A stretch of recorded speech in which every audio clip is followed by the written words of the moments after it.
بسم اللہ الرحمن الرحیم۔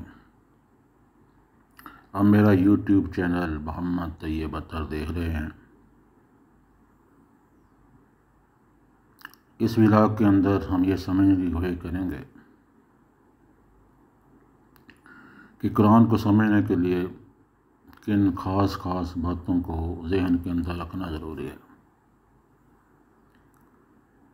قرآن ایک ایسی کتاب ہے جس کی طرف دنیا میں بے شمار انسان بے شمار مقاصد کو جاننے کے لیے رجوع کرتے ہیں۔ ان سب کی ضروریات اور اغراض کو پیش نظر رکھ کر کوئی مشورہ دینا آدمی کے بس میں نہیں ہے۔ تو طالبوں کے اس ہجوم کے اندر مولانا صاحب یہ کہہ رہے ہیں کہ مجھے صرف ان لوگوں سے دلچسپی ہے جو اس کو سمجھنا چاہتے ہیں، اور یہ معلوم کرنے کے خواہشمند ہیں کہ انسان کے مسائل زندگی کو حل کرنے کے لیے یہ قرآن، یہ کتاب کیا رہنمائی کرتی ہے۔ تو اس قسم کے لوگ جو ہیں، ایسے طالب علم جو ہیں، ان کو وہ کہتے ہیں میں یہ مشورہ دوں گا کہ جب وہ اس قرآن کو پڑھنے شروع کریں، اس کو سمجھنے کے لیے، تو سب سے پہلی بات ان جو اپنے ذہن کے اندر لانی چاہیے کہ ان کو جو بھی تصور انہوں نے زندگی کے بارے میں بنایا ہوا ہے، کیا مسائل کے بارے میں بنایا ہوا ہے، اس کو ذہن سے نکال دیں اور خالی اور ذہن ہو کر اس کو سمجھنے کے لیے پڑھنا شروع کریں۔ اگر کوئی بندہ بھی کوئی مخصوص خیالات لے کے قرآن کو پڑھنا چاہتا پڑھتا ہے، تو وہ قرآن کے سطروں کے درمیان ہی گھومتا رہتا ہے۔ اس کی وجہ یہ ہے کہ اس کے اندر پہلے ایک ذہن کے اندر ایک تصور اس نے بنایا ہوا ہوتا ہے۔ تو یہ تصور اگر عام کتاب ہی پڑھیں گے تو اس کے لیے بھی صحیح نہیں ہے کہ پہلے کوئی تصور بنا لیا جائے، اس کے بعد اس کو پڑھنا شروع کیا جائے۔ تو قرآن جو ہے اس کو بھی پڑھنے کے لیے جب سمجھنے کے لیے پڑھنا شروع کرتا ہے تو خالی اور ذہن ہونا ضروری ہے۔ سارے کے سارے تصورات اگر نکال دے، زندگی جو ہے اس کو گزارنے کا طریقہ قرآن سے جو سیکھنا ہے اس نے، یہ اولین ضرورت ہے۔ تو پہلی ضرورت تو یہ ہے، اور دوسری ضرورت کیا ہے اس کے لیے؟ دوسری ضرورت یہ ہے کہ پھر جو شخص میں سرسری طور پر کچھ معلومات بہم پہنچانا چاہتا ہے، وہ تو ایک دفعہ قرآن پڑھ لے تو اس کے لیے کافی ہو جائے گا، شاید کافی ہو جائے۔ لیکن جو اس کی گہرائیوں میں اترنا چاہتا ہے، جو چاہتا ہے کہ گہرائی میں اتر کر یہ سمجھنے کی کوشش کرے قرآن جو ہے وہ کس قسم کا طریقہ زندگی پیش کرتا ہے، تو اس کو کم از کم قرآن کو پڑھنے کے لیے 2 مرتبہ پڑھنا ضروری ہے۔ پھر وہ مشورہ دیتے ہیں سید صاحب کہ اس کو ایک طالب علم کی طرح پڑھنا چاہیے۔ طالب علم کیا کرتا ہے؟ طالب علم یہ کرتا ہے کہ جب کسی چیز کو سمجھنے کی کوشش کرتا ہے یا کسی سوال کو، کسی کتاب کو، کاغذ اور پینسل اس کے پاس ہوتی ہے، تو اس کو اگر آپ سمجھنا چاہتے ہیں، گہرائی میں سمجھنا چاہتا ہے بندہ جو ہے، تو پھر کاغذ اور پینسل اس کے پاس ہونی چاہیے، کاپی ہونی چاہیے، کاغذ اور پینسل ہونی چاہیے، اور ساتھ کے ساتھ وہ اس کے نکات جو ہے اس کو نور کرتا جائے۔ اس طرح جو لوگ پڑھنے پر آمادہ ہوں ان کو کم از کم 2 مرتبہ پورے قرآن کو صرف اس غرض کے لیے پڑھنا چاہیے کہ ان کے سامنے بصیرت مجموعی وہ پورا نظام فکر و عمل آ جائے، اس لیے یہ کتاب پیش کرنا چاہتی ہے۔ اس ابتدائی مطالعہ کے دوران میں وہ قرآن کے پورے منظر پر ایک جامع نظر حاصل کرنے کی کوشش کریں، اور یہ دیکھتے جائیں کہ یہ کتاب کیا بنیادی تصورات پیش کرتی ہے، پھر ان تصورات پر قسم قسم کا نظام زندگی تعمیر کرتی ہے۔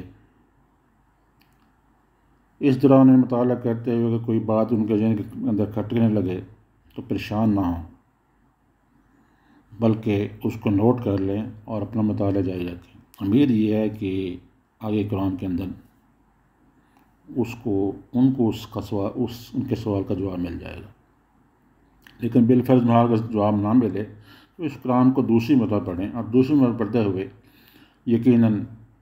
مولانا صاحب کہتے ہیں کہ میرا تجربہ ہے کہ انسان کو اس کے سوال کا جواب مل جاتا ہے۔ اس کے بعد یہ تو ہے اس کو سمجھنے کا ابتدائی طریقہ۔ اگر اس ایک جامع نظر حاصل کرنے کے بعد تفصیلی مطالعہ جو ہے اس کو کرنا چاہیے۔ اس سلسلے میں ناظر کو تعلیمات قرآن کا ایک ایک پہلو ذہن نشین کر کے نور کرتے چلے جانا چاہیے۔ مثلاً وہ اس بات کو سمجھنے کی کوشش کرے کہ انسانیت کا کون سا نمونہ ہے جسے قرآن پسندیدہ قرار دیتا ہے، اور کون سا نمونہ جو ہے اس کو غیر پسندیدہ قرار دیتا ہے۔ تو مولانا صاحب کے الفاظ کے اندر کہتے ہیں کہ اس کو کاپی پر 2 موضوعات بنا لیں، پسندیدہ انسان اور غیر پسندیدہ انسان۔ اس کے بعد اس کا مطالعہ کریں اور پسندیدہ انسان کے لیے جو چیزیں ہیں اس کو نوٹ کرتے جائیں، غیر پسندیدہ انسان کے لیے جو چیزیں ہیں اس کو نوٹ کرتے جائیں۔ تو اس طرح کاپی پر ایک طرف پسندیدہ انسان، دوسری طرف غیر پسندیدہ انسان کی خصوصیات جو ہے اس کے سامنے آ جائیں گی، اور ان کو اکٹھا کر وہ معلوم کر لے گا کہ انسان قرآن کا پسندیدہ انسان کون سا ہے اور ایسا انسان جو اس کو ناپسند ہے وہ کون سا ہے۔ اسی طریقے سے یہ دیکھنا چاہیے کہ انسان کا فلاح اور اس کا فلاح اور نجات جو ہے کن باتوں کے اندر ہے۔ تو اس کے لیے بھی اس کو 2 موضوع بنا لینے چاہیے، فلاح اور خسران۔ تو اب قرآن کا مطالعہ کرتے ہوئے باتوں کو نوٹ کرتا جانا چاہیے، دونوں طرف فلاح کس کے اندر ہے، خسران کس کے اندر، نقصان کس کے اندر ہے۔ تو اس طریقے سے بھی وہ ایک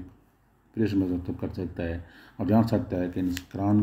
کس انسان کو پسندیدہ انسان قرار دیتا ہے اور کس کو غیر پسندیدہ انسان جو ہے قرار دیتا ہے۔ اس طرح دیگر موضوعات ہیں، مثال کے طور پر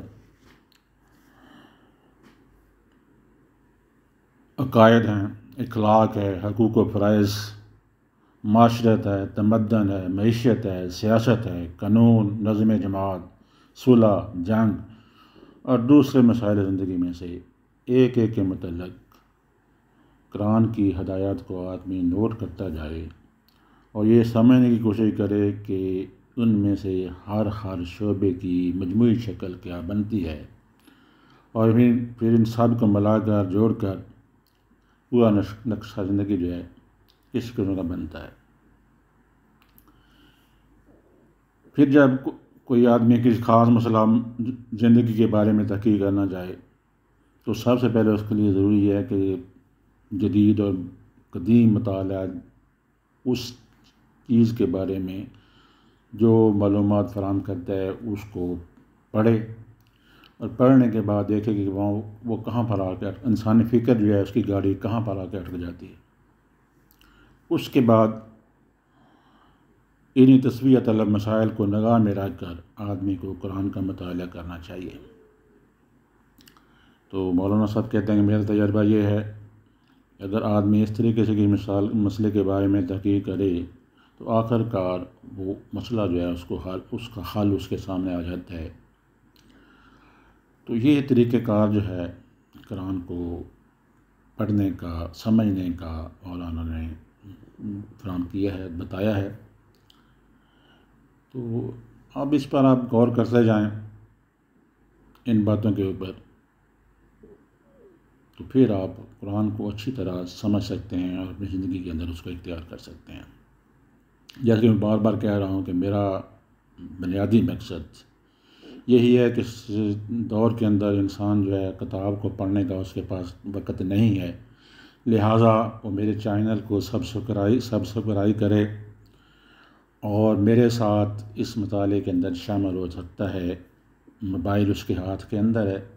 اور موبائل جب ہاتھ کے اندر ہوگا تو میرے ساتھ وہ اس کے اندر شامل ہو سکتا ہے، اس کو دیکھ کر تو امید ہے کہ آپ اس پر عمل کریں گے، میرے چینل کو